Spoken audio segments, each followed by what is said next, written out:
हरे कृष्णा भक्तों, इस मूर्ति को ध्यान से देखें। इस मूर्ति में आपको 3 अलग अलग भगवान दिखेंगे। सिर पे शिवजी जी, सीने में विष्णु जी और पैरों से श्री कृष्ण जी। खजुराहो के चतुर्भुज मंदिर की सबसे बड़ी खासियत ये है कि सूर्य की किरणें इस मंदिर के गर्भगृह में मौजूद प्रतिमा के पैरों को छूती हुई जाती हैं। उसके बाद सूर्य अस्त होता है। एकमात्र ये ऐसा मंदिर है जो सनसेट पर बना हुआ है। इस मंदिर को बनाने के पीछे की कहावत ये है कि उस समय वैष्णव समुदाय के लोग अपने अपने भगवान को श्रेष्ठ मानते थे। इस बात को लेकर उनमें कई बार झगड़े भी हुआ करते थे। राजा ने उस समय इस मंदिर का निर्माण करवाया और मंदिर में स्थापित प्रतिमा के माध्यम से संदेश दिया, परमात्मा एक ही है। आइए भक्तों, गाइड की हेल्प से इस मंदिर के बारे में और जानें। हरे कृष्णा भक्तों, हम सब पर भगवान की कृपा बरसती रहे और भगवान की प्रेम भक्ति प्राप्त हो। राधे राधे भक्तों। इस मंदिर में आप खड़े हैं।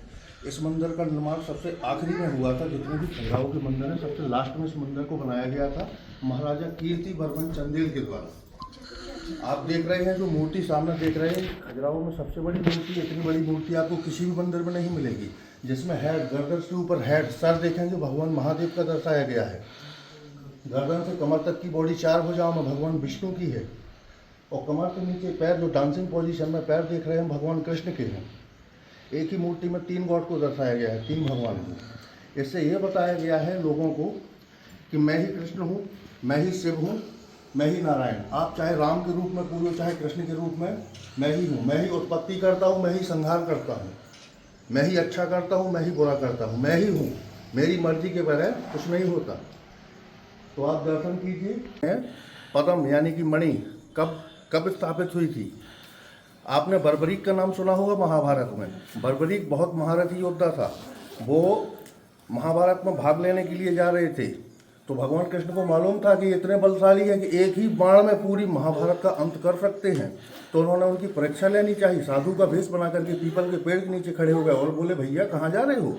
बोले, हम महाभारत में लड़ने जा रहे। बोले, किसकी तरफ से? बोले, जो हार रहा होगा। बोले, क्यों? बोले, हमें इससे मतलब नहीं है कौन हार रहा है कौन जीत रहा। तो भगवान कृष्ण को मालूम था कि हार तो रहे कौरव, क्योंकि वो गलत थे।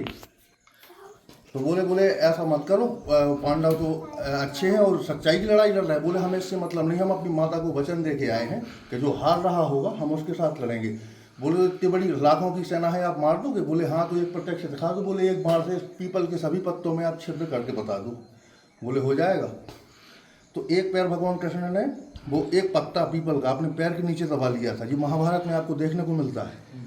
तो उन्होंने बाण मारा अपना तीर, तो पूरे पीपल के पेड़ों में छिद्र होते हुए लास्ट पैर जो पैर के नीचे था वहाँ आके तीर चुभ गया। तो तीर की नोक टूट के पैर में आई। तब से वो मणि चमकदार, उसी से लास्ट में भगवान कृष्ण को स्वर्ग गए थे। वो वही मणि के कारण उनकी मृत्यु बोल सकते हैं, लेकिन मृत्यु तो भगवान की होती नहीं है। जब वो स्वर्ग गए थे अपने धाम से, द्वापर युग से स्वर्ग में गए थे अपने बैकुंठ धाम के लिए, उसी मणि की वजह से गए थे। तब भगवान कृष्ण ने प्रसन्न होकर के अपना नारायण रूप के दर्शन दिए उनको, विकराल रूप के। तब उनको पता चला कि ये तो साक्षात तीनों लोगों के स्वामी है। तो बोले, ईश्वर आप बताओ हम क्या करें? बोले, अब आप जाइए और हम आपको वरदान देते हैं कि कलयुग में आप मेरे नाम से ही पूजे जाएंगे। आज के टाइम पे बर्बरीक को क्या बोलते हैं? खाटू श्याम, जो कि राजस्थान में स्थित है। खाटू श्याम ही महाभारत युग के बर्बरीक थे। जय श्री राम।